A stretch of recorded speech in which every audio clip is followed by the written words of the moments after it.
Thanks to those joining me live and to those that'll be joining me and Reggie Owens on Archive. What's going on? What's going on? What's going on, Reggie? Oh man, just chilling, man. Having technical issues, so we working from the phone today. Absolutely. We found a way. I think I heard a computer. Okay. Was that the computer? Yeah, that was it. I'm gonna see if it's gonna give me some hope. I hear you, man. Well, we'll check out how that goes, man. Quite a lineup today. You guys are listening to Boxing Conversation. Reggie Owens here on DStyleBoxing live every Thursday, 10 p.m. Eastern time. We're a little late today. There were some technical difficulties, running late and all that, but we are here. That's what matters. All right. So here we are. I know John asking in the chat, are we going live? Yes, we are. Here we are. All right. How's it going, Reggie? Man, going good, man. I can't complain one bit, man. Can't wait. Man, the week that went by fast as hell, and these fights are upon us. I can't believe tomorrow's the weigh-in. I'm like, God, dang, this week. That's the way I wanted it. It sped by quick as heck. That's right. DB says California, South Central LA in the house. What's going on? Stormy B-Man says salute. And Bronx fan says DB salute as well. What's going on, everybody? My phone's ringing now. Everything's ringing up now. Okay, I don't know what's going on. I want to start off, man, right out of the gate. Let's start with this Canelo thing. It looks like Canelo will be campaigning at 168 pounds. As I kind of figured, he wasn't going to fight. Okay. Better behave, you know what I mean? There was just no way.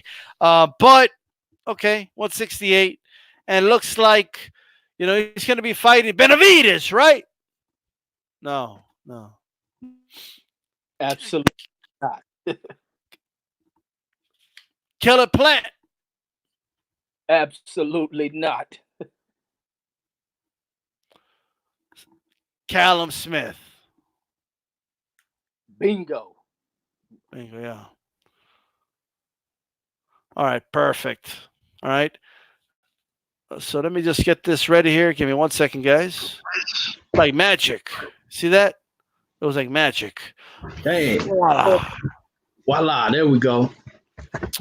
Yeah, man. So what do you think, man? It looks like the UK dudes, Callum Smith, Billy Joe Saunders, about to win the lottery, I guess.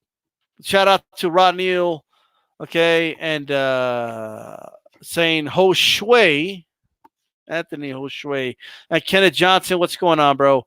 What are your thoughts, Reggie? Canelo Alvarez potentially fighting Smith or Saunders. Man, this leads me to be more critical of Canelo, man. I always try to avoid him. I call him out every now and then. But I haven't always been so critical of him. But these moves right here, it's put me in right position where everybody calls this dude out for being a person that he tries to find an easy way through his career, picking and choosing lesser tier opposition. In this way, he's trying to stay safe. Go to 175, you play it safe, but you also make stipulations for this dude being at the best of his abilities. You campaign there, you take a belt, and now you leave. You refuse to fight the other real challenges at 175. You come back down to 168 where you won the belt against probably the easiest person that held a title in, what was that dude named? Rocky Fielding. And now you come back and you're leaving the real test at 168 off the selection list. Ain't no Benavides, ain't no Caleb Plant. You're going after Billy Joe Saunders, Caleb Smith, who come off very bad performances. Now that they look vulnerable, Canelo sitting on the sideline trying to do a little bit of scouting to see if he sees any holes, and he's seeing major holes in these dudes as being the easiest or the lesser of the evils out there, shall I say, when it comes to fighting someone who you can remain undefeated amongst. In this way, and this is the way he's trying to cruise through this thing of taking easy fights, is based on that deal he signed, 11-fight deal. He wants to make sure he stays, with a 11-0 record as he tries to go through making this full 360 $365 million deal or whatever it was by remaining flawless in his pursuits. And the way he does that is to kind of go after the easiest of the opposition that remains in the three classes that he's fighting at. But to me, it's a sucker move, man. It's another sucker move, and it's going to do nothing but add to more of the criticism that he faces because you're avoiding the real challenges at 168. The ones who was on the tables, you should have been calling for Caleb Plant or David Benavidez, if anything, at 168. But that's all I got with that one. Buck fan says franchise belt gives fighters way too much room to navigate. Yeah. And yes, Billy Joe or Callum Smith. Look, it's not so much because, everyone thinks like, well, what about this or what about that? There's a lot of whataboutisms when you talk about Canelo. People have a very narrow way of looking at it. They automatically think that there's some type of hate going on. But like, here's the thing, okay? Look, I know there's people that overly criticize Canelo, but I also know there's people that overly love Canelo. I just happen to be in the middle of it, okay? But at the end of the day, like, I want to see this guy fight the best. And Billy Joe, it's not like Billy Joe's, like, he's coming off like a big fight, and now he's fighting, Billy Joe Saunders, Callum Smith. You know what I mean? It's not like he's fighting the best after the best after the best. At the end of the day, we kind of already know who's going to win this fight, regardless of who he fights. We know, I know he's going to beat Callum Smith and Billy Joe Saunders, and both these guys looked like shit in their last fight. Why not? Like, if you're going to campaign at 168 pounds, why not fight, Benavidez? Why not? Two Mexicans at once. Are you going to tell me that won't sell?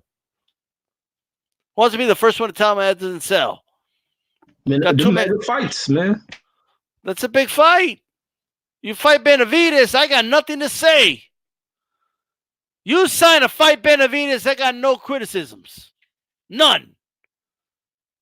You fight Benavidez, the first dude that I'll say, what are you talking about? He's going to fight Benavidez. I'll be the first one to say that. AJ 10 just said it. Canelo should fight the best. Why you hating, man? Why you hating these style? Why you hating, bro? He's a cash cow, bro. Right?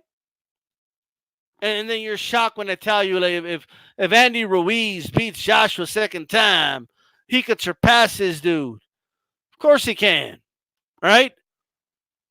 But Canelo says he's okay with the criticism now because he says everybody gets criticized.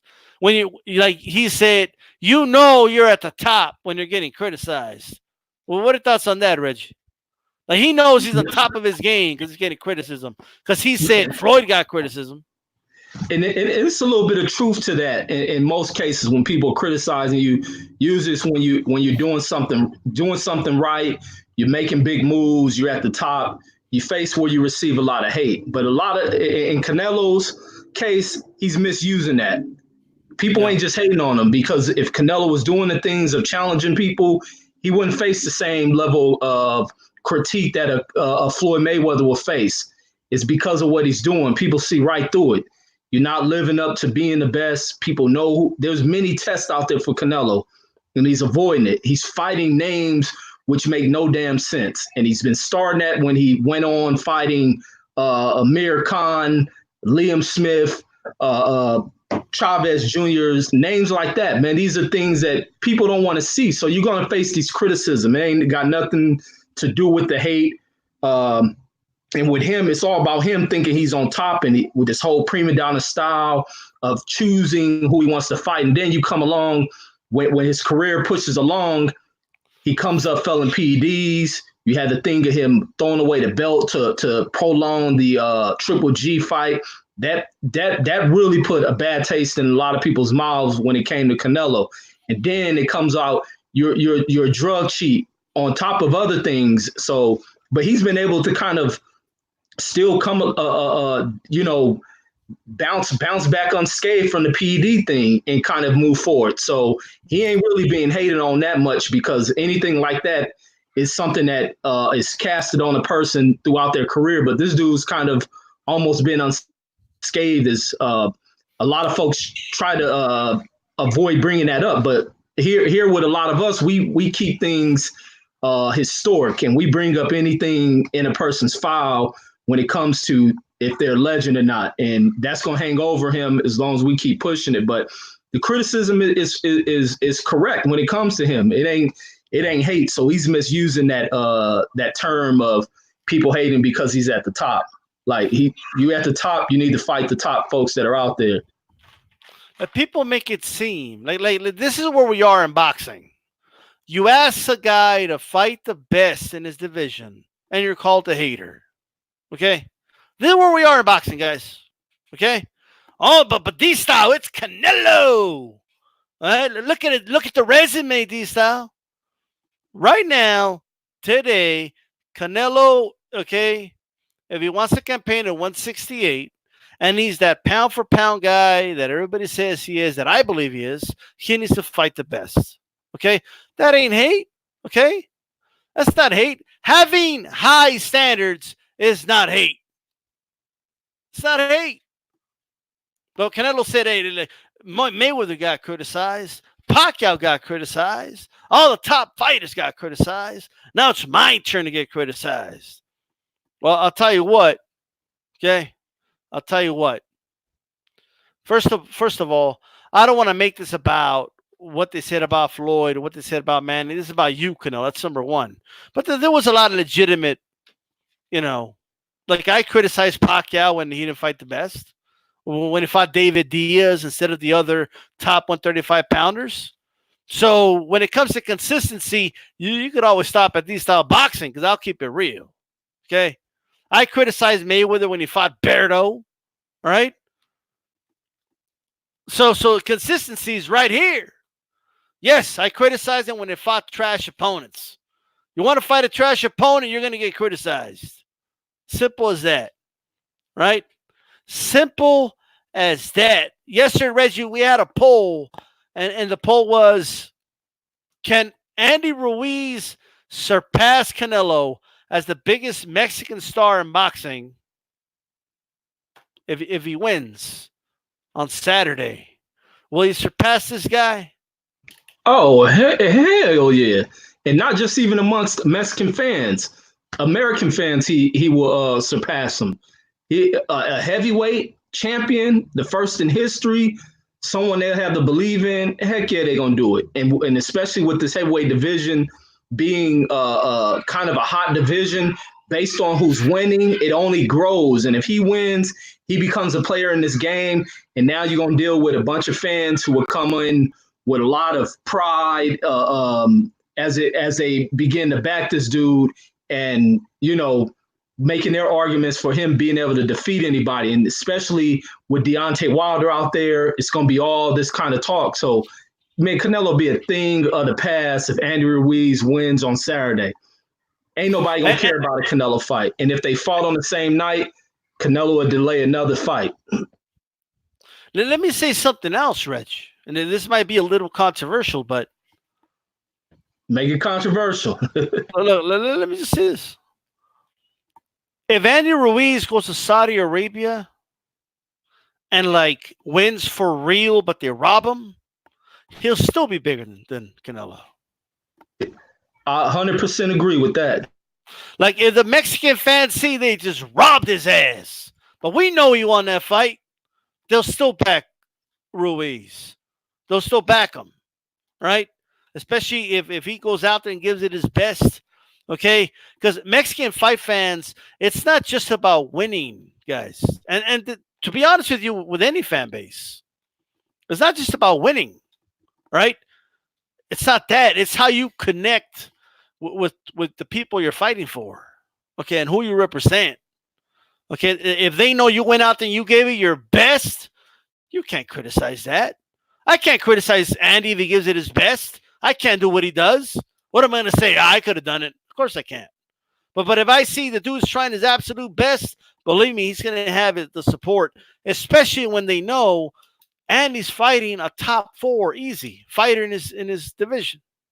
You know what I mean? Like he's not just fighting some chump. This dude is fighting somebody. You know what I mean? So Canelo's going to fight a dude that just looked like shit. I mean, come on, bro. Callum Smith? Come on, bro. And by the way, I respect the guy and all. He's a legend. But Chavez Sr. on those golpes, talking about how, Callum Smith, I think he's a good opponent for Canelo. I think he's good. I think the guy's good. Are you shitting me now? Are you shitting me?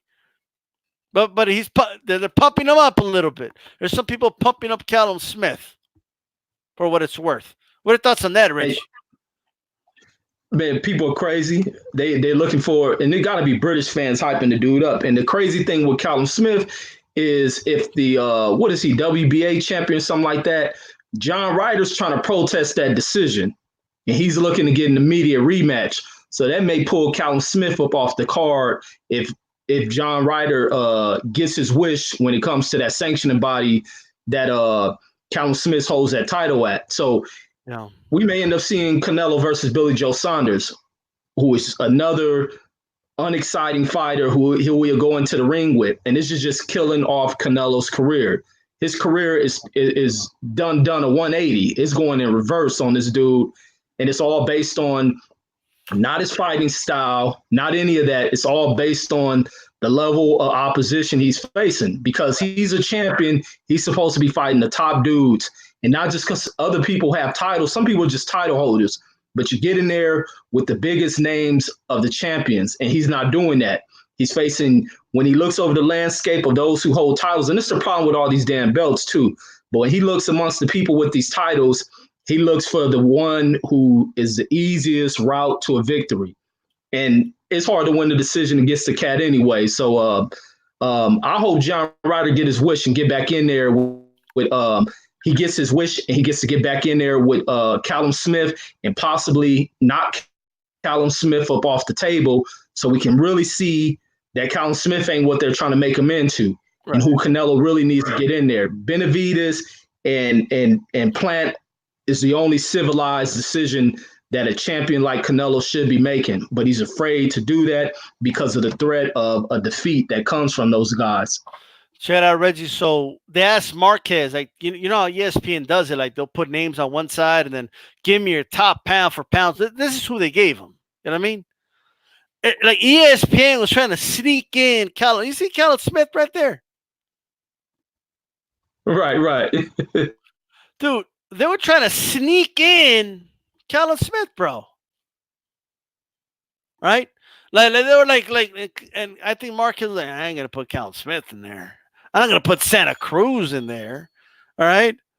And he didn't put, look at that, he didn't put Canelo number 1. That's interesting. All right. What are your thoughts on this list right here? Pound for pound list.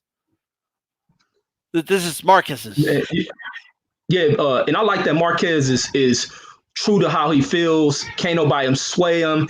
He ain't just buying off. He got pride as a Mexican, and he ain't just buying into filling in this list based on his nationalistic pride. And that's what a lot of people do with pound for pound lists, is they put it behind nationalistic pride, racial pride, and all that.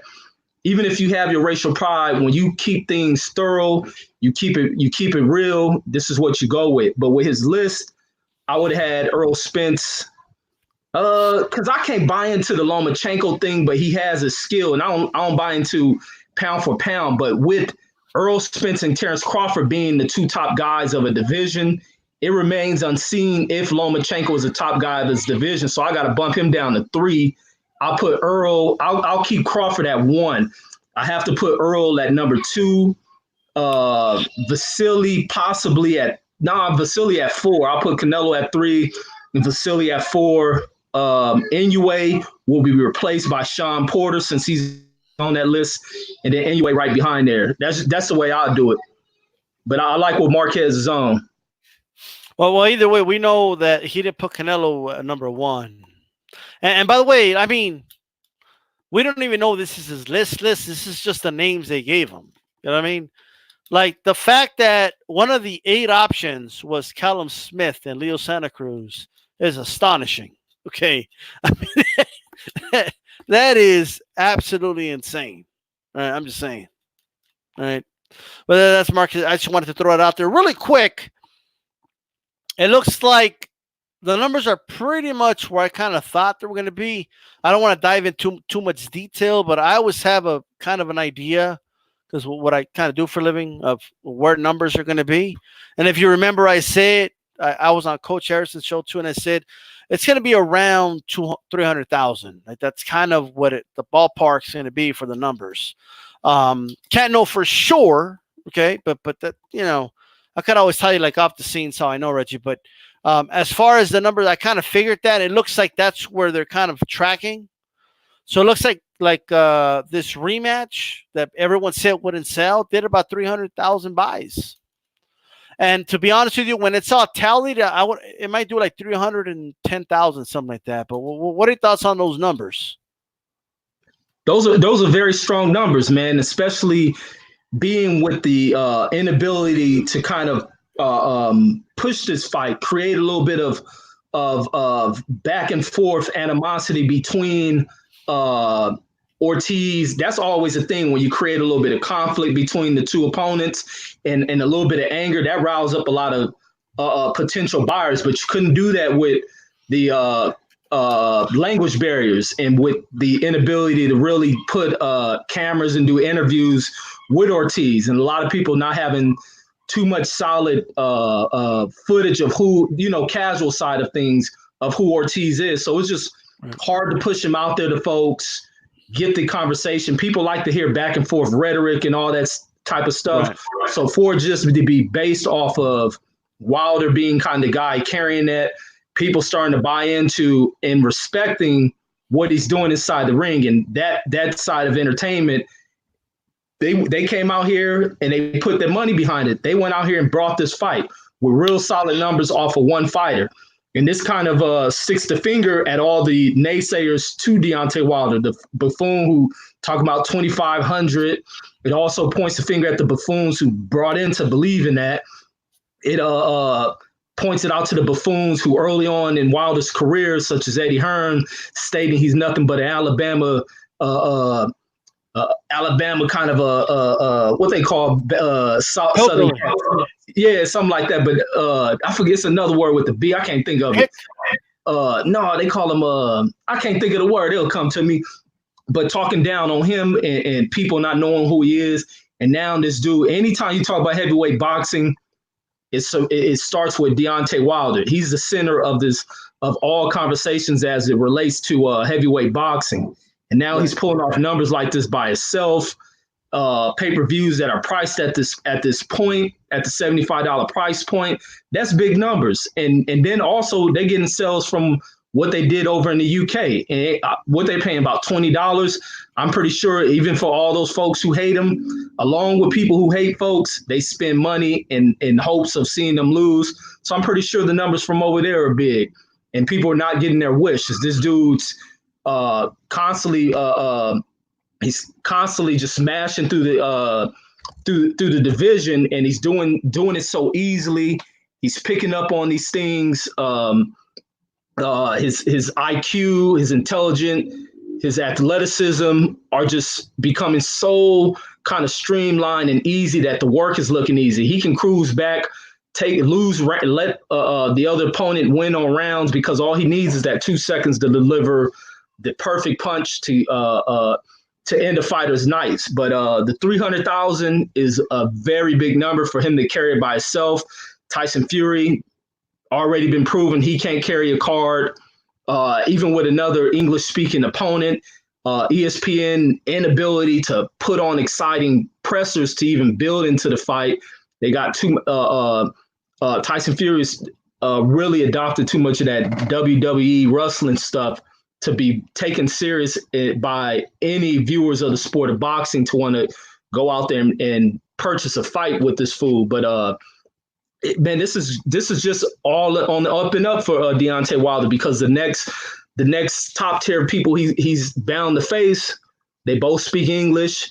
They bring excitement to this fight, regardless of who it is. Even if you throw them in there with Dillian White, with the back and forth that will go on between them and the presser, it's going to create a gain of excitement. There's going to be true hatred between the two. That makes things exciting. You can put together a great kind of a build up advertising behind it. Both of them got a lot of knockouts on the record, so you can build that up behind it. He gets in there with Tyson Fury. There's people on that side of things who are there to see it because they think some people want to come in to watch how Wilder knocks the hell out of Tyson Fury, and some people thinking Tyson Fury can deliver Wilder his first defeat. Who else you got? People still want to see the Anthony Joshua thing, even if Joshua loses this fight.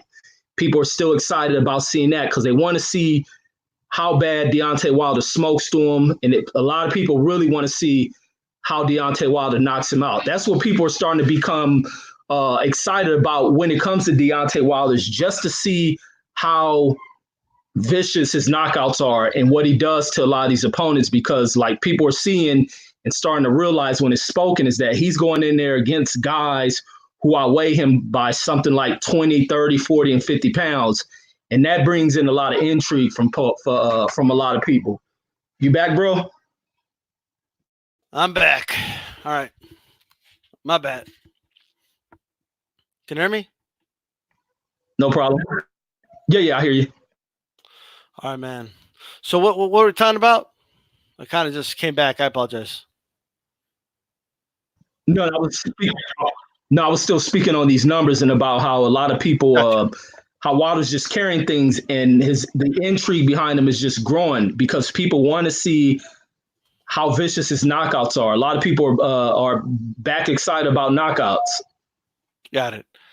Yeah, definitely. Shit, dude. I don't know I'm gonna keep it 100 with you, okay?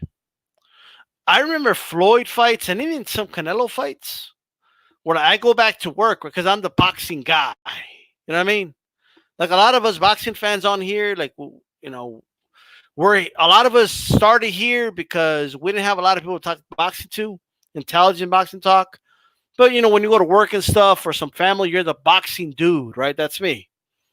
Dude, some Floyd fights and some Canelo fights, dude, like it was always the same thing. Like, bro, like midway through the fight, like we were just talking about what we're gonna do next weekend, and like it's just I don't know. I didn't really like the fight, but dude, I don't know one person that wasn't happy with seeing the damn knockout, bro. Right? It doesn't matter what happens in a heavyweight knockout is something else, dude. Right? I mean, that, like, seeing a heavyweight knockout live should be on your bucket list, right? I seen a heavyweight knock out another heavyweight, and these were like two completely unknowns, dude. Like, it's just a whole nother level, bro. To like other weight classes, you hear like the pa, like the way the dude drops. Like, it's just a whole. I could only imagine what a Wilder knockout live is like. Okay, I could only imagine. So yeah, most definitely, and these are really good numbers, bro. This is only Wilder's like what, second pay-per-view? Yeah, I believe it is. Yep. I hate to break it to a lot of guys, but Mayweather only did 300,000 and 300,000, and like 300,000 again in his first three, right? It just takes that one. I think it's that either Tyson Fury or Ruiz. That shit's doing over $1 million easy work, easy buys. And you know what's different about the Mayweather thing and what Wilder's doing? Because Mayweather, all he did was kind of be passed the torch, and now you had where people were excited. So now people are his fans. He carries on a bunch of fans because of what he achieved by defeating Oscar, and now people who see him not just Oscar, like he beat Gotti. He beat Gotti, right? Right. So people want to see him revenge for that. Yeah. So that's what kind of really boosted him is a lot of people took on this kind of being his adversaries and viewing him and him, his brash kind of behavior. And a lot of people were excited to watch him remain undefeated others wanted to watch him become defeated. Now Wilder steps into this heavyweight division that was just dead. So it's kind of going through its building phase, and this dude is quickly building it. And this is what makes his rise to stardom much greater than Floyd Mayweather's. There's no torch passers in this boxing thing. AJ, like an idiot, he was passed the torch and he did the dumbest damn thing to kill it off. But these dudes are in the building process, and this is what makes his numbers. You have to magnify these numbers greater than what Floyd did in his first pay-per-view. So if Floyd did 300, you got to look at these as being 600,000 buy type views, because there's no torch passers in this thing. He's just building itself up. And also he's building it up when the media is at a hypercritical point of trying to kill off this fighter. Rather than promote him and build him up, you're dealing with this fracture kind of divide when it comes to what the media does for promoting American fighters. So this is spectacular stuff, facing those kind of whatever the word for it is. I got you. I'll tell you what.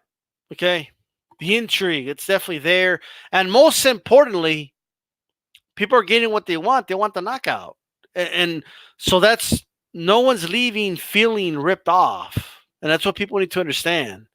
There's going to be return customers. Okay, this was a fight that, what did we hear? Oh, nobody's going to buy this fight. They already fought one time, and Wilder won, and this, that, and the third, right? Well, they fought again, and it did sell. All right, it did pretty solid, guys.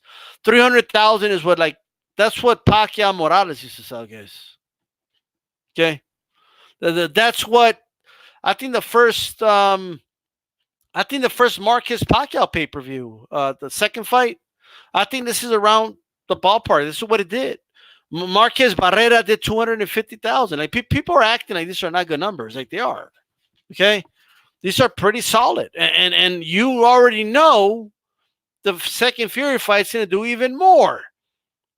Okay, like, people are talking about this, bro. This is something people need to know. Afro Rican said it. Get those likes up, absolutely. Throw a jab at that. As soon as I see 30, I'll say that's beautiful, and I'll stop telling you guys to throw a jab. Okay, but let's get to 30 likes, man. A-Rod 83 in the house. Is Wilder brought back to the division with all KOs? Young Marv, the cut man, Reggie, salute. What's going on? AJ 10 heavyweight knockouts translated in 200 languages. Andrew Charles, I want to see Wilder fight everybody, but I'm not sure I want to see AJ eat a clean shot from him. AJ needs to take a break after this fight and let his brain settle. Nelson Santos says, salute to the Dragon and Sir Owens the Third. Wow, that's interesting. All right, 300,000 is absolutely solid. AJ 10 Fury Wilder will do at least 600,000. I think it does closer to $1 million, bro. I know that sounds crazy, but I honestly feel that way. All right. And then, of course, your return on investment in regards to excitement is outstanding with any Wilder fight. Absolutely. And that's what return customers is something boxing pay-per-view has not done in a long time. Period. Okay. And then not only that, I mean, whoever bought the pay-per-view, they got to see that Figueroa fight, which is exciting. You got a little bit of everything. You got a heavyweight knockout. You got two little dudes scrapping it out. Like, well, what else do you want? Right? So that's that. Let me get my list.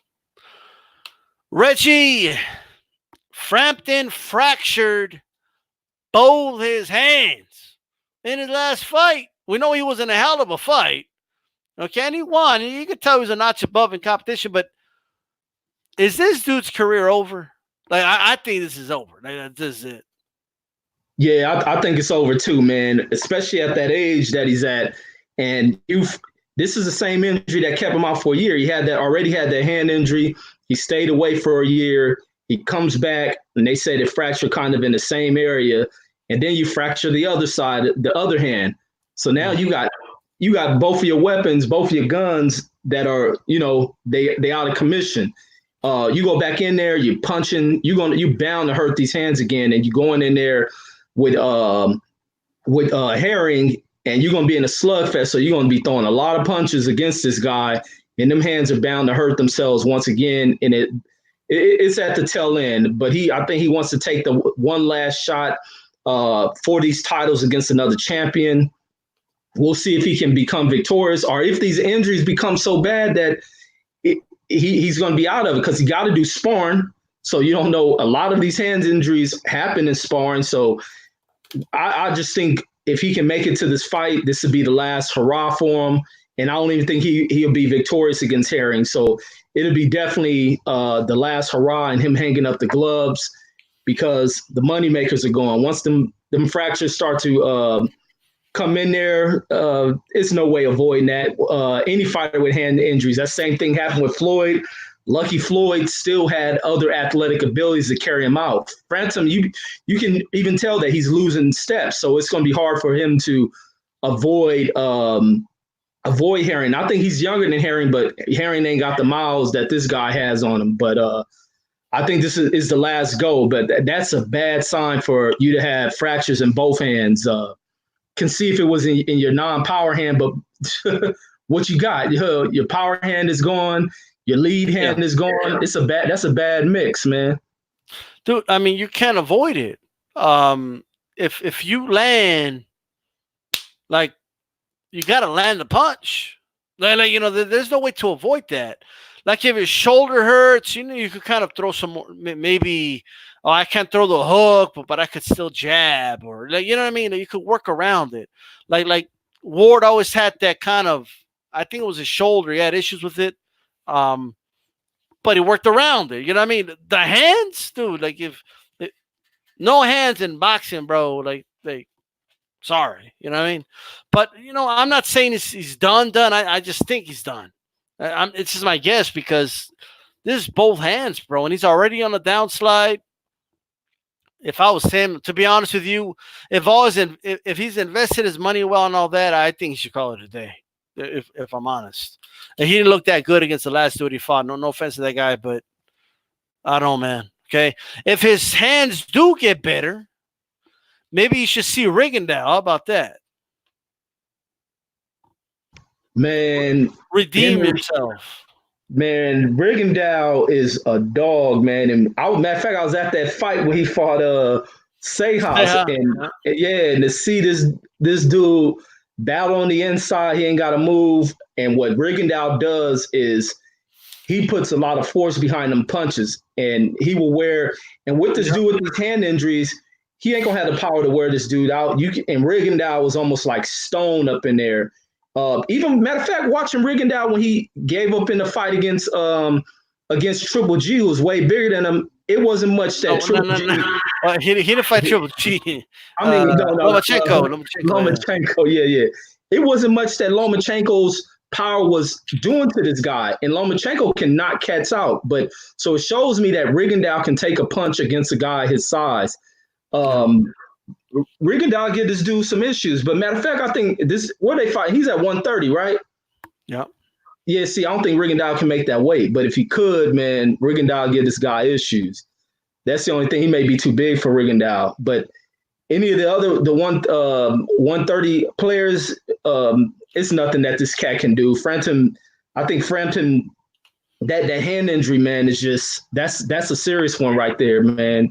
Them hands, man, like it's no way avoiding. The injuries are recurring. You're gonna injure it as soon as you get in there throwing you're gonna throw over 100 punches. So that's a lot of impacts on that hand. Them bones is brown to crack again. Yeah, absolutely, man. So I don't. It's not a good look for a friend.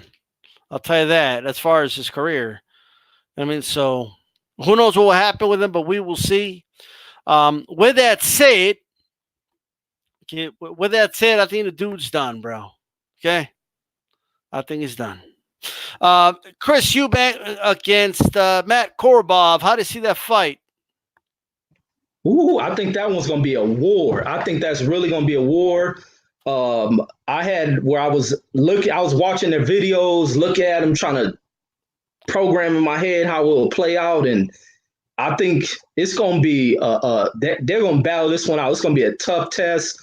Eubanks having the more speed, he has the greater speed. He has youth on his side. He's hungry. He's coming down from a higher division campaign at 160, but he's coming in here against a southpaw fighter who throws off a very tricky left hook, who lands it. He shoots off to the body. Chris Eubanks, with that speed, he becomes reckless. He throws a lot of these wide hooks, but he likes to bang on the inside. Now, Corrball can time him and pop him with something, but I'm not sure where Corrball's power registers with Eubanks. But if he catches Eubanks, who leaves his hands down a lot, Eubanks can be in a tough situation. They both can take a dang punch, though, but Eubanks coming down from 168, he may bring some power down here with him. So I don't know how Corrball will take that power along with the speed, but I'm assuming Corrball is going to be able to take it.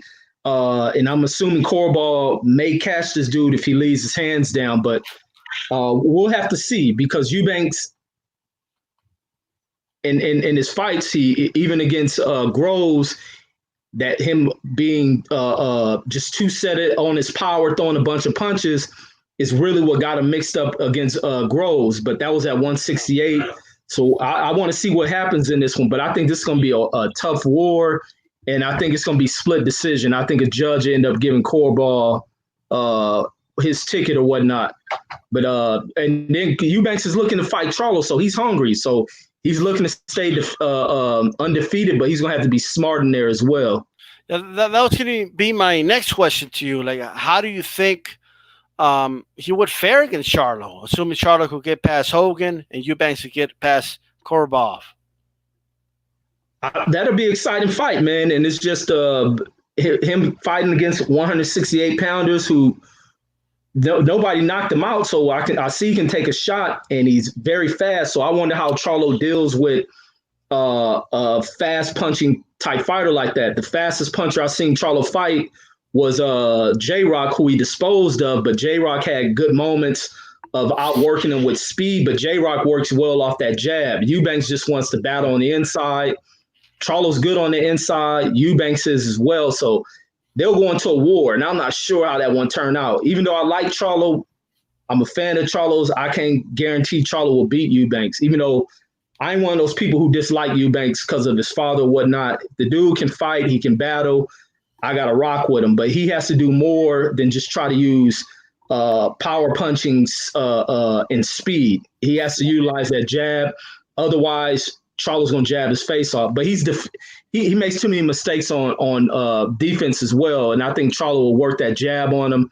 They'll just bang it out. It'll be like how Charlo with Corrball is. He's moving up, and the level of opposition is moving up. His power ain't the power that was knocking folks out like that. These upper echelon heavier guys can take a punch, so it takes more to knock them out. But they're going to go to war if him and Eubanks get in there. And I want to see it because Eubanks is talking a bunch of ish. They can put a lot of hype behind it, and Charlo should take it. It's a big fight for Charlo. Ain't no need to avoid it. You make a good point, man. That'll be a hell of a fight. Because we know who is not going to fight him, Canelo. So some of them should fight him. Right? But that's a different story. What about Charlo Hogan? I talked about that fight with the Ashy. How do you see that fight, man? Because for those that don't know, Hogan was putting hands on Munguia. You know what I mean? And Munguia couldn't do anything about it, bro. Munguia got out of that fight with a majority decision in Mexico. Okay? If that fight was anywhere else, Munguia might have lost that fight. But what are your thoughts, bro? On this, I got Charlo winning this one, man. I just think this dude, I think him with Munguia, is Munguia being so young, going in there against that more experienced fighter. That fighter just knew what to do. He was pulling Munguia in, setting him up with them weird-looking hooks. Munguia walking into punches, getting jabbed. The difference with Charlo is Charlo's sitting down on punches, working off these heavy jabs. He's going to be hitting this guy all night. And this dude being much smaller than him, Charlo tries to punch down with his shots, and he's bound to clip this dude. And this dude is 154 pounder as well, and not very many knockouts. So I don't think he's gonna have anything that will gain Charlo's respect like Corrball did to Corrball made Charlo respect him. Charlo ain't gonna respect this guy in here. He's just gonna walk through him. Charlo's a big dude. This dude's kind of small, and even I seen him sparring. He's sparring a 154 pounder, the guy that J Rock's gonna fight. He should have been fighting someone that's gonna give him issues with trying to deal with power. He should have been working on trying to be stronger. And I think Charlo's just gonna mash to him, and he's a little bit past his time. I think, matter of fact, the dude Hogan then lost to all of his upper level opponents, but the Munguia fight, he shouldn't have lost that one. Oh wait, am I messing his record up? No, I think he has lost to other top level opponents. Well, let's see. Let me look at my notes. Good old notes here. Dennis Hogan is 28-2. So, but yeah, man. Look, at the end of the day, he won that Munguia fight. It was close, but even though he was putting hands, Munguia was putting hands on him too. So, man, I think dude's gonna get hit, bro. And you can't get hit like that against Charlo. He's going to sleep. 6-round knockout. How do you see it? I can see him doing that. I don't see it going past 9 or 10. He's gonna try to be competitive. He's gonna be sloppy. He's gonna try to act like a Mickey Ward. But it's going to either that ref going to stop it or Charlo's going to get him up out of there. But I can see him stopping him in 6, though. See that? Absolutely. Make sure you guys throw a jab at that like button. You're tuning in to Boxing Conversation with Reggie Owens. By the way, speaking of Boxing Conversation with Reggie Owens, subscribe to his channel, all right? So you can get more content and all that. And that's that. Also, let me look at these likes really quick. Let me take a look. We're at 24. I believe in you guys. I believe that you could utilize that jab, like Floyd Sr. says, and get us to 30 likes. Okay, we're not that far away. It just takes a moment. Throw that jab. Make sure that like button turns blue. All right, but let's get to this, Reggie. Give us your case, Reggie, because we had a panel. We had a panel on Monday, and you were the only one that said, I got Anthony Joshua winning this fight. But I want to ask you this, though. Let's put Saudi Arabia aside, right? We're going to get to it anyway because it's inevitable, but let's put that aside. Let's assume, we're just going to assume for a moment. I just want to know where you're coming from. Let's assume that whoever the ref is going to call it down the middle. Let's just assume, right? If the ref, and it's possible, he might, who knows? Let's say he calls it down the middle. And let's say that the judges are going to call it for what it is. More or less. If you knew that, would that change your pick? No, for some reason, man, I think AJ is going to go in here and box the plan that will help him be successful. And I think him having the range, seeing him cut this weight, to me, even though he's coming off a little weird, because in my mind, I keep it like this. He went through this loss. It's a moment to where you're going to be dealing with a lot of questioning yourself, a lot of these depressing moments, and wanting to avoid the media, because when you're on a high horse and you get knocked off that way, it's going to change things about you. And I think that's all AJ is going through, is being knocked off that high horse and having to cope with it. It's something new to this guy. But when it comes to his boxing, AJ can fight. I give him that. AJ can fight. Even though he act like a hoe, he can fight. And I can't take that away from him, like or dislike. So him sticking with that jab, being able to move with this reduced weight, reduced muscle, all he has to do is maintain the distance, which he didn't do in the first fight. He's fighting on the inside, making himself fall too far forward against this fast-punching heavyweight in Ruiz. But when he worked off that jab, stayed back, he kept himself out of trouble. In this fight, he can keep himself out of trouble, sticking that jab, fighting tall, moving around. And I want to see what happens. He shaved all this weight. Hopefully mobility and speed comes along with it. And even I was listening to Lennox Lewis speak about when you get a fighter who is in better condition weight-wise, when he's taking his punches, it's not taxing him. He's not fading. He's not fatiguing versus a person carrying more weight, out of shape. When they're getting hit, it's hard to recover, and they're depleting themselves. So I think this is going to work, and this is why both fighters are trying to cut weight, come in the best shape, because their recovery from being hit with hard shots and not being taxed from an endurance standpoint. So I still favor him, but the mental thing is the only thing that, like in the first fight, the reason why I say AJ was going to lose is because of the mental side of things, and that's the biggest part. If his mental is weak in that ring and he can't deal with, he's in a fight, so he has to accept what the opponent is giving to him. He's going to get hit.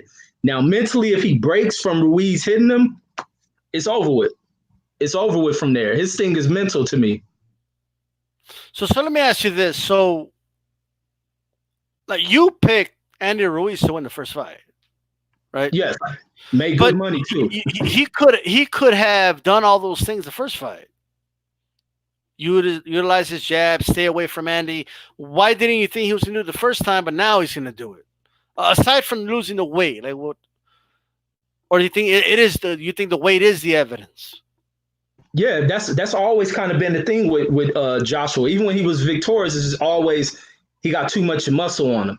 And even when it was coming down with him possibly facing Wilder, he tried to cut down on the muscle. And I was like seeing like, oh, this dude's trying to do this because he knows the inevitable is coming to facing Wilder. But even in the first 3 rounds, you think about the first 3 rounds, he was maintaining that distance, backing up, using a weak, lazy, like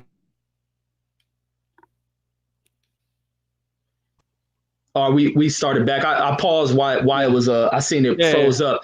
But even in the first 3 rounds before the knockdown, even before he knocked Ruiz down, he was maintaining his range, sticking out the jab, maintaining the range.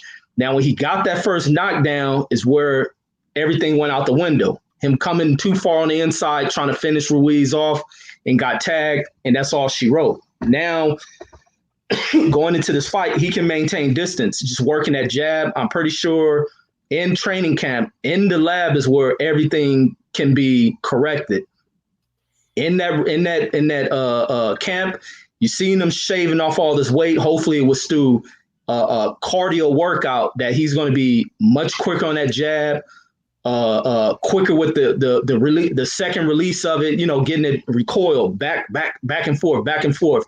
If he's quicker with that, along with his feet, he can cruise through on this one. And you got to think in mind, he can punch and deliver knockouts, but he has to be smart about it. Absolutely. I did post a link. There's an open forum. Okay. Now, granted, whoever comes in, like, you're going to give your take, and it's going to be an in and out thing. Like, we're not going to chat for a whole thing, but whoever wants to come on, stuff like that, let us know. Analyzing how Anthony Joshua can win, this I will say. There's far too many people like counting Joshua completely out. Like they're super convinced, without question, that Andy Ruiz is going to win. Now, I think he's going to win, but I mean, it's not out of the question. Like, it's not insane to think that, that Anthony Joshua could win this fight. And one thing I talked about with Ashy on Tuesday was, first of all, the jab. I think everyone agrees that he needs to establish a nice jab, right? But most importantly, what I thought was going to be a factor in the first fight was the uppercut. Okay? Dude, that uppercut was gone. It was in the back of a milk carton for that whole fight, right? Ruiz never let this dude use the uppercut, right? But I refuse to believe that there was never an opening for it. Like, if he can jab, right, if he starts landing the jab, Ruiz can't be going like this, bro. Because if he does that, bro, it's going to open up the hook and right hands and all that, right? He's got to land that jab, And then Ruiz is going to have to duck low to get away from that jab. He first of all, abandon the damn jab to the body. That shit was not working, right? Jab upstairs, force Ruiz to duck low, and that is where he needs to use his right uppercut. Okay? Ducks low, bam, gets hit right inside, right? You're in Saudi Arabia. I know it's going to sound dirty as shit. He ducks low, you pull his head down just long enough, and then you let him go. Bam! Get that uppercut in there. Lennox Lewis hit that all the time. The key is to not land it while you're holding him. Okay? You can't hold a guy and punch. You know what I mean? You got to hold him just long enough, then let him go boom, and it has to get in there. Lennox Lewis was really good at that. And I'm not saying this dude's Lennox, but I don't think he's going to land a dude, but if he lands that uppercut, Ruiz is falling on all fours, bro. He'll fall down on all fours after eating that. Okay? If he comes in with momentum, boom, uppercut lands, he's going down. You know what I'm saying? But my problem here, can he establish the jab, Rich? You know what I mean? Can he sustain it? And can he force Ruiz to duck low to get open for that right uppercut? Because I don't think the lead uppercut's going to do anything to Ruiz. You know what I mean? Like jab, you know, there's not a lot of momentum there. Ruiz going to counter that shit, okay? Like, period. But the right uppercut, okay? Plus, you could go down lower with that shit because he's a short dude. At least, I mean, he's taller than me, but compared to AJ, he's a short dude, right? For heavyweight. The right uppercut.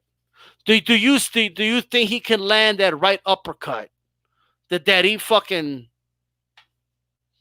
has won a lot of fights with? I think in that first fight, he was afraid to throw it. He was afraid to throw it because to throw that uppercut, you got to get within range. And that dude, Ruiz's hands is so goddamn fast. He was afraid to throw his uppercuts. And from that fear, he abandoned it. And I think from his fear going in this fight, it's going to take for him to get punched to see where he is. He's going to have to take punches. And even I always like hearing the older fighters speak, like Lennox is my favorite fighter, so I'm always keep referencing him. When he spoke about how he was knocked out, but Lennox was knocked out cold in his fights, and his thing was starting to take heat from the media about having a weak chin. And his thing was to get in fights to where he brought into it, but it was once he started taking punches and felt that he can take a punch, and it just happened to be he just got hit with a shot that would knock most heavyweights out. He began to relax and go into his game. Now, if AJ can go in this fight and take a big punch and not be hurt by it, maybe he'll relax, go into his game, and fight the fight that he fight and start to bang with Ruiz a little bit to throw his uppercuts. If not, he's going to fight a scary fight, and that's going to be working off the jab and constantly moving, just jabbing and moving, making it a born fight.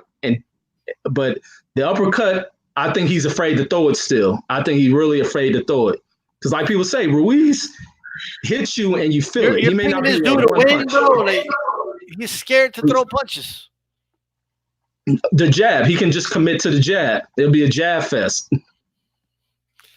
I don't know, man. He needs to throw some that Ruiz hasn't felt before, and the uppercut's that thing. You know what I mean? Because, dude, if he's scared to throw that dude, come on, bro. I don't know, man. Brooklyn Child Boxing in the house. What's going on, bro? By the way, before you go, shout out to Best Fight the Best. Says stop through to show my brothers love. Absolutely. And we got to the 30 likes, too. Okay, give us some more likes. What's up, Brooklyn Child Boxing? How's it going, bro? Hey, what's going on, man? Salute to the chat. Salute to D-Style. Salute to Reggie. You know, you know what it is? Like, I always listen on to the show, man. Y'all two of my favorite channels, man. So salute to both of y'all. You know what I mean? Shout out. Everybody subscribe to Brooklyn Child Boxing. Go ahead, bro. Yeah, man. I mean, as far as Ruiz and Joshua, man, I swear, man, the more I think about this fight, I just see AJ getting stopped I see stoppage. I just see stoppage. Like I think the first fight is really mentally weighed on him. You know, now a key factor to me is his first time going going outside of the UK, going outside of his comfort zone. You know, he's rattled. You know what I mean? He folds under pressure. You know, and then so now am I supposed to think that him going to Saudi Arabia mentally he's gonna be better? You know, like I don't think so. You know what I'm saying? So I just see AJ just having hot flashes from the first fight. Now, I mean, first time he gets hit with something big, you know, I just see him crumbling.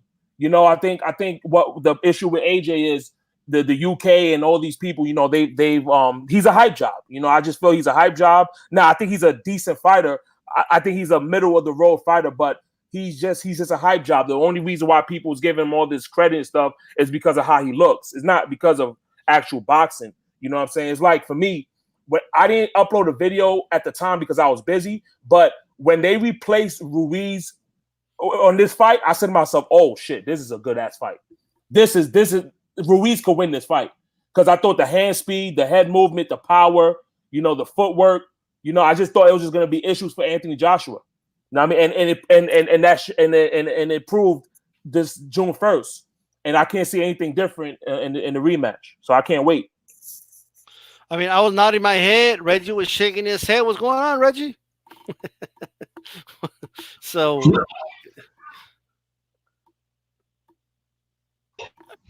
you froze up real quick. You froze up. Yeah, we can hear you now. No, I didn't hear your statement. You had froze on my end. Okay. I mean, you didn't hear what I said? No, I heard what you were saying, Brooklyn. I didn't hear D-Style's comment. I just said I was nodding my head, and you were going but what? Because I know as far as the fight goes, you feel like this time, like I got to be honest with you, I think he lost too much weight, like in one camp. You know what I mean? Like I think if anything, he may not be able to even take the punches as well as he did in the first fight. And he didn't even take them that well in the first fight. You know what I mean? Shout out to Haplotide, made that point earlier. But what is it that you think anyway? And plus, not to mention, he might have overtrained too. This dude's been overtraining since after the first fight. Like nonstop. Walking, like moving backwards on treadmills and all that. You know what I mean? You just believe that he's going to have a game plan, put everybody to sleep except Ruiz and win the decision. Yeah, it's definitely going to be a tactical fight. It has to be. His back, the thing that makes it to where he's pushing himself is this is almost the end of the road. He loses this fight and he knows it because something happened where I think people turned their back on him. He's being more vocal. He's giving the finger to people. He realizes he loses this fight. His world is over with. Eddie's going to turn his back on him. His pursuits in boxing are done with. So I think this kind of and the embarrassment. I think the embarrassment of what happens is what really is digging at this dude and is making this dude work at this thing because he knows he needs this victory. There's no way he can go in here, be defeated. He was embarrassed by what's going on, where people are playing into kind of the physical look of things rather than the skill of things. And he's embarrassed just off of that. And I think it's pushing this dude where his back is in the corner. And that's just like even any kind of a person that's bullied or any of that who can't defend themselves when their back is against the wall, they're forced to fight and they end up giving the fight of their life and surprising people. And I think that's the position AJ finds himself in. His back against the wall. The end of the road is near and he's still young. So he knows he has to give it his all and he has to box intelligently, even if it means fighting a boring fight, sticking to the strategy. A boring win is a win. An ugly win is a win. And he's going to take a safe, tactical, height advantage type win in this one. But it's going to be a hard thing because can't take nothing away from Ruiz because Ruiz can scrap. And I give him that. But I think AJ will just lead things off the jab. He has power, and that's the thing. I can't take that away. AJ has power. And shout out to, again, Best Fight the Best. I'm going to need y'all in the graveyard soon, he said. I'm down to go to the graveyard, bro. By the way, I can't believe, all right, that the police show up and arrest Best Fight the Best after that murder and that massacre he did last weekend, by the way. That's another story. Go ahead, Brooklyn Chow. Yeah, I was going to say this, because like I feel like a narrative for AJ to win is like to fight tall, work off the jab. Essentially, like I feel like the consensus is for AJ to quote unquote fight tall and grab and hold, like kind of like the Klitschko style. But my thing is like that's not his style. Right. So I feel like I feel like people are expecting this man to do something that he's not accustomed to doing his whole career. You know what I mean? This is not a guy that, because for one, if you look at the first fight, this guy's throwing jabs from his hip. Throwing some these weird ass jabs from his hip, and it's like, bro, like you're not throwing an effective jab to keep to establish your range and distance. You know what I'm saying? Your jab was weak. Your heart was weak. You know what I'm saying? Everything was just weak from this dude. You know what I mean? And I just don't feel like, and the biggest fight of your life, you're gonna fight differently. At some point, you're gonna have to resort to what you know. And if he goes back to what he knows, AJ's gonna get stopped.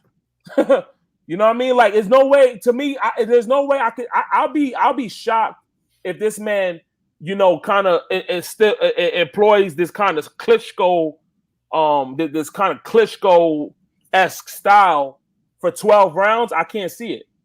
I just see him getting tagged. And another thing, I'm gonna say this real quick. Another thing that people forget about the first fight, Andy Ruiz was landing some beautiful jabs. I mean, the beautiful shots to the body. That's going to play a factor, I think, too. Go ahead. But how did he get to the body? And that's the mistake that AJ made. For Ruiz to get to his body is due to the faults he make of being too close on the inside. He has to change the distance. He has to maintain the distance to keep Ruiz from his body. But if you look at Anthony Joshua's style, like he's a mid-range fighter. You know what I mean? So naturally, I feel like Andy Ruiz is naturally going to be in distance simply because of, AJ is just a mid-range fighter. I don't think he's not the type of fighter to keep an opponent at jab length. You know what I'm saying? I just don't see him doing that against Ruiz. For me personally, I see Ruiz stopping this man in like 5 rounds. 5-6 rounds, I see a stoppage. Go ahead, Reggie. I can't go with thinking that this is gonna be a stoppage type fight. I just don't see it. But if it happens, man, this dude's career, I think he's gonna go out here and really, he has to go out on the shield. He can't do, and me, I don't think it was so much of him quitting last fight. I just think it was him not recovering from that punch he endured, along with all the. You got to think with the stresses he was dealing with because of his nervousness, him being afraid, that just tapped into him mentally. The stresses got to this dude. He wasn't able to recover. When your body's dealing with stresses, it's hard for you to recover from things. So that's why Eddie's taking him over to this environment to be relaxed, take the stress away. So now he's going to be able to endure things. Those stresses are gone. New York was a stressful place for this dude, along with what was happening in sparring. The pressures, like everything fell apart for this dude, and I think it's different in this fight. I don't think the same punch is going to land on AJ in this fight. Can I review? I'll say this, man. The way he's looking from the way he's looking, man. I think he's been stressed since June 1st. Now, I mean, he looked like he looks raggedy out here. Look like he hasn't brushed his teeth for months. Look like he hasn't brushed his hair for months. You know what I mean? Like he's just looking bad out here in these streets. You know what I mean? So if you ask me, he's stressed right now. He is stressed to me. And then also too, the way he's answering questions, like his whole demeanor, the things that he's saying in the media. Like he goes up to Andy Ruiz and say some shit like, Oh, how he said, how am I supposed, like, what's your game plan to what's your game plan to beat me? Or like he said something weird stuff. Like to me, like like he has all the. He looks like a stressed guy. You know, he looks like he just woke up. You know, he looks like he has some good sleep in months. You know what I mean? Like this is, I think this situation is very, very stressful in my opinion. Well, I think we got somebody else on. Okay. Go ahead, Reggie, and then we'll. But thank you very much for coming on, Brooklyn Chow. Oh, no problem, man. I'm gonna leave, but hey, so thank you for having me on, man. Salute to both of y'all. Yeah, everybody. Salute my brother Brooklyn. Child. All right. Haplotype. What's going on, bro? Yo, can you guys hear me? Loud. Yeah, we hear you loud and clear. All right. Sorry if I'm too loud. Now before we begin, I mean, you and I, Aplo, had AJ winning the first fight, and we were pretty confident about it. Oh, hell yeah. I was going to make that. That was going to be the first thing I said. I'm sorry. Go ahead. I enjoyed calling the first fight with you. That was like a legendary night. Like that can never be erased, and I'll never forget it. Salute to Reggie, by the way. I don't think we've ever been on together, but salute my brother. We've been, so I'm glad to be on with both of you guys. But anyway, we called the first fight together. That was a legendary night for sure. And yes, I think like most people, we both respected Ruiz's boxing skills. However, we thought that the physical advantages would be way too much for him to overcome, especially coming in late and not having the proper preparation, et cetera, et cetera. Therefore, we were both pretty sure that AJ was going to be able to win that. And the main reason why I thought that at the time was because of the physical attributes of AJ and not knowing really that he didn't have the ability to stick and move at all. I think if you go back and listen to our broadcast, you'll hear me make the point that all AJ really has to do is use his reach, and Ruiz should never be able to touch him because, I mean, Ruiz has some of the shortest arms in the division, and he's a heavy guy, and I guess I underestimated his foot speed, but you know, he obviously pulled off a miracle. I mean, the people like Reggie who thought he was going to win were few and far between. I think universally, almost everybody thought, you know, it was a done deal. AJ was just going to win, and you know, nobody would have blinked an eye had that happened. However, we got a treat, and Ruiz showed that he was, you know, possibly even better than what we thought. And he comprehensively beat the crap out of AJ against all odds. He shut me up. Looking body. Yeah. I mean, and, you know, there were points in the fight, if you remember, where AJ did try to stay behind the stick, especially after he got knocked down in those next couple of rounds. He tried to stay behind that stick and move and keep Ruiz away from him. And he had a tiny bit of success with it, but he wasn't able to really do it. So I think what they're going for in this fight, with having him lose weight and doing all the things that he's doing, and I know Reggie made some good points earlier about him, you know, getting quicker with the jab and this and that. I just don't see that happening. I think the real story of this fight is either going to be losing weight is going to make him less resistant to punches, or B, the ref is going to just ruin the fight like he did with AJ versus his face? Parker.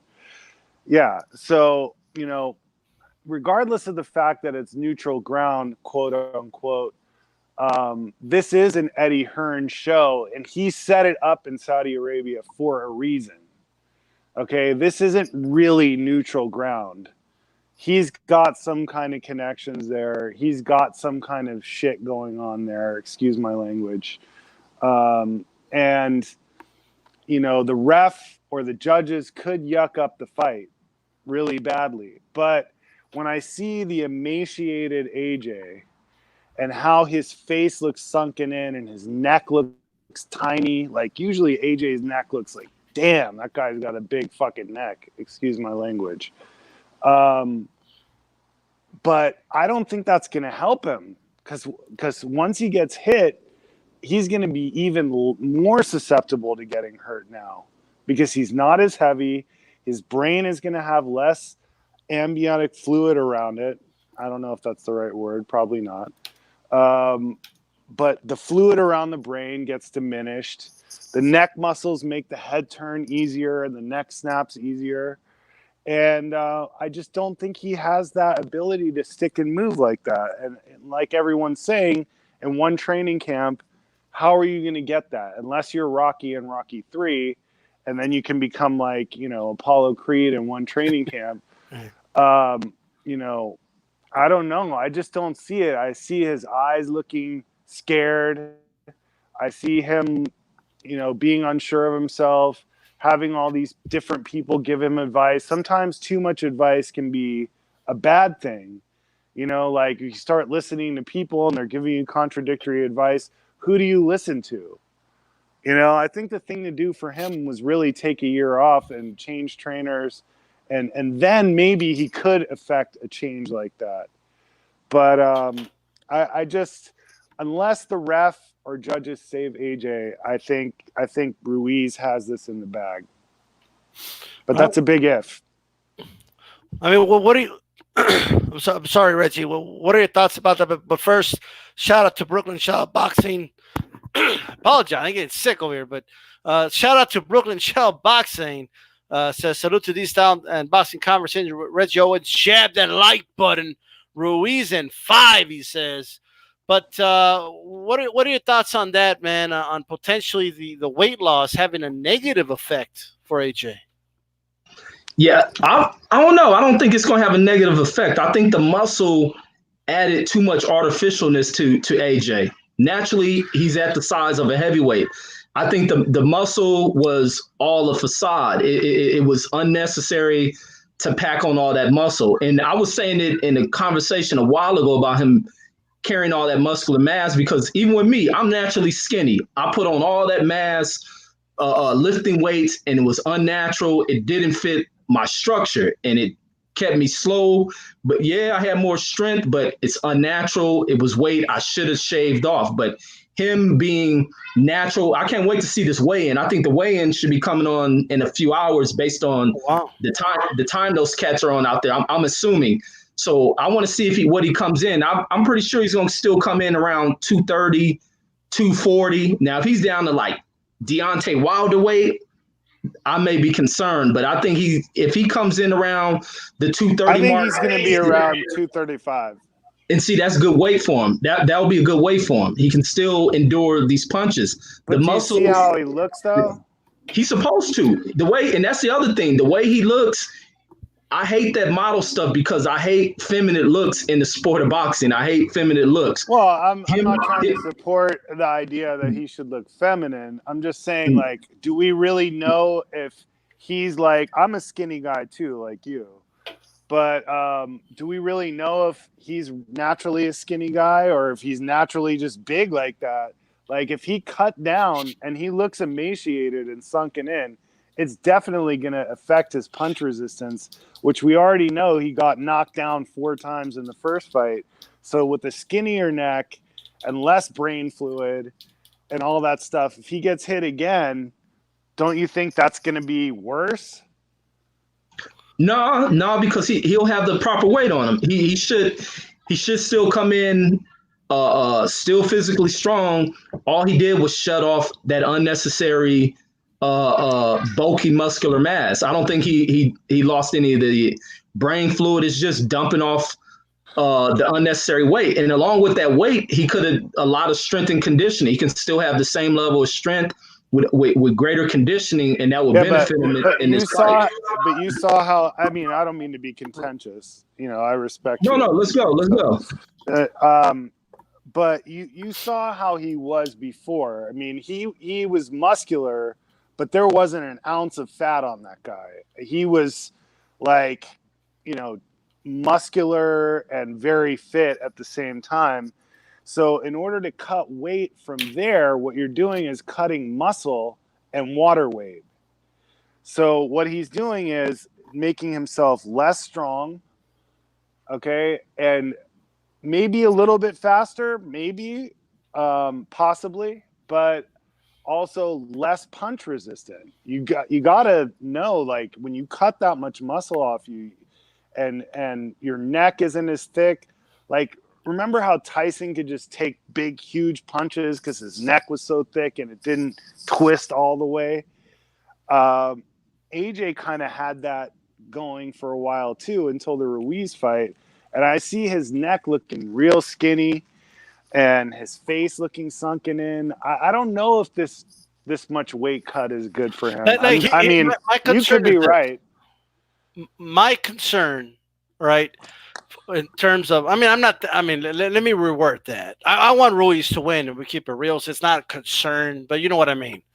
The issue with AJ, all right, to me, he looks like a dude that's cutting weight, bro. Like, he looks like guys that are cutting weight for a weigh-in, and then they're going to rehydrate. Only he's not rehydrating. Like, it's, if it works for him, and it turns out this is his, optimum weight, great. It's just, is this really the fight to try this out in, though? Like, it's a hell of a trial. It's an extreme thing to do, because if it doesn't work, bro, like, this dude's going to take him out. Like Brooklyn Child said, like 5 rounds, bro. Like it might happen. But before we go, Haplotype, go ahead and give us your final word, bro.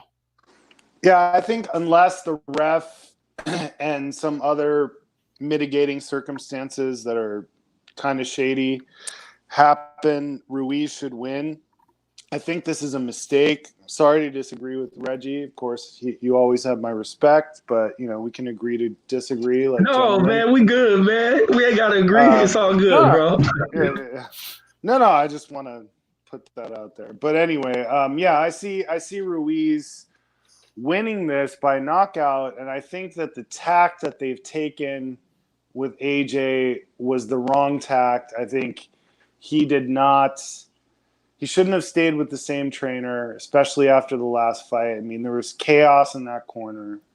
What's he going to hit me with, a left and a right, etc. I just don't see it. And mentally, I think the main edge here is a mental edge, because I think Ruiz is content with whatever happens and he's relaxed. And I think AJ feels the weight of the world on his shoulders right now, in terms of, being the cash cow for Matchroom, being, this big celebrity in the UK, having been humiliated and quit. I just don't see him looking the way he should look. It's not like seeing Lewis, coming into the rematch with Rockman or something like that. I don't see him looking like that, man, like sharp, reinvigorated or anything like that. I see him looking emaciated, small, shrunken. His neck doesn't look right. I don't know. I think if there's no shenanigans with the refs and the judges, I think Ruiz knocks him out again. All right. Well, thanks for joining us, bro. That is Haplotype, everybody. Right? No problem. Good to be on with you guys. Absolutely, yes, man. Indeed. Salute, bro. Well, Reggie, go ahead and respond, bro. I know, like Brooklyn Child came in here and try to give you that work, bro. And then Haplotype followed right after. You're taking that heat because of your prediction, bro. What's going on? Oh man, it's easy work, man. They know heat. But the thing with the weight, where people are thinking because of this weight cut where he looks emaciated, you have to think when we start hearing people like making the assumptions of him being on the use of steroids is because of his quick packing of all this leaned out muscle. He put on pure muscle, and that was the thing that stuck out to Dillian White, and other fighters who are familiar with AJ. AJ wasn't always like this. He was a shredded up, kind of just a shredded up muscular kid, and then he started packing on all this bulky muscle, and that was the change that went on with him. So that was the unnatural physique of AJ, having all this muscle. He never looked like that. He was much trimmed than this. So him dropping that weight was him just dumping off the synthetic muscle that he put on through whatever the hell he was using, that he gets accused of being on steroids. And this is what it was. This is going to be more of a natural cutback for him, but I'm pretty sure he's still going to be at 130. 130 is still good for him. It's 130. 130 is good. It gives him greater ability to move with all that unnecessary muscle on. He got the wrong kind of muscle to be, in this combat fighting. It worked against the other opposition he faced. Now he's in here with a higher caliber fighter in Andy Ruiz, and he really has to change some things. He's taking this camp serious. He didn't brought in all these guys. That camp is stacked with a bunch of different level fighters. They ain't got to be the best of world beaters, but they bring an element that he needs to work on. And even coming in with another coach, he needs a coach that ain't going to be nice with him. That other coach he had is too nice, too quiet. AJ needs a coach that's going to cuss him the hell out and get up in his. That's what Emmanuel Stewart would do, bro. Exactly. And hopefully whoever's that second coach will be the coach that takes the lead to get in AJ's ass, because what is his name? It's not McCracken. What's the coach name? Whatever his name, he's too damn nice. Way too nice. Oh, McCracken? Yeah. Yeah, and he needs a change from that. Keep McCracken around, but get you a serious coach who's going to tell you like it is and push you and cuss you the hell out. Even slap the shit out of AJ in that ring if he's not if he's not listening, he's not looking inspired. You may have to slap the dude, and that's the kind of coach AJ needs. Like Trinidad would do to his dad, bro. He would just slap him. Pah! All right, but anyway, let me go through the chats really quick before we wrap this up. Andrew Charles, the confidence of Ruiz, though, I haven't seen any sign of mental weakness from him, and he looks conditioned as hell right now. Here, Reggie, you're talking about a champion like he's an amateur, all right? Make sure you guys throw a jab at the like button. All right, if we can get to 40, that'll be great. I can tell you that right now. Throw a jab. Make sure the like button turns blue. The jab button sets everything up. Okay, you think AJ needs a jab? I need a jab. I need you guys to give me a jab to the like button. Okay, it sets up the cross to the subscribe. Okay, and also hit that uppercut to the bell button. That way you're notified every time DStyleBoxing comes on live, and like on Thursdays, for example. All right, Andrew Charles, I think the Saudi crown might weird him out even more. A champion's supposed to show up always, no matter the environment. Interesting. AJ keeps his head on the center line and leaves him open on the return if you eat his shot. All right. Young Merv, the Cubman says, Reggie, great vid on Glacier 2. Absolutely. Shout out again to Brooklyn Child, and also shout out to Best Fight the Best for those super chats. You have well put together vids. Salute, absolutely. All right. And AJ's the first boxer in history that can remember people being obese with his body and looks. Okay. Well, there you go. Andrew Charles Ruiz is living his dream. AJ is going through a nightmare. With that being said, and also there's an investigation on Andre Valdez going on about his weight. Interesting. And absolutely salute to everybody. Reggie, you want to respond to any of those comments before we wrap this one up? No, man, I can't wait to see what happens Saturday, man. I'm glad how fast this week went by. I can't believe we already really almost, for some people, only a day away, but I want to see what these weigh-ins look like, and I want to see what the face-off look like. I like that part of boxing. So I want to see where his weight comes in at. And I want to see how he looks when he's staring at Ruiz, because it's about to get real. I can't wait for that. Look, man, if Anthony Joshua goes like this and I could see his ribs, he's in trouble. I'm saying right now. But we'll see, man. All right. With that said, this is DStyleBoxing Boxing. You have tuned into Boxing Conversations with Reggie Owens. We're finally back. All right. And what do we say, Reggie? Let's keep it boxing. Keep it boxing. We're out.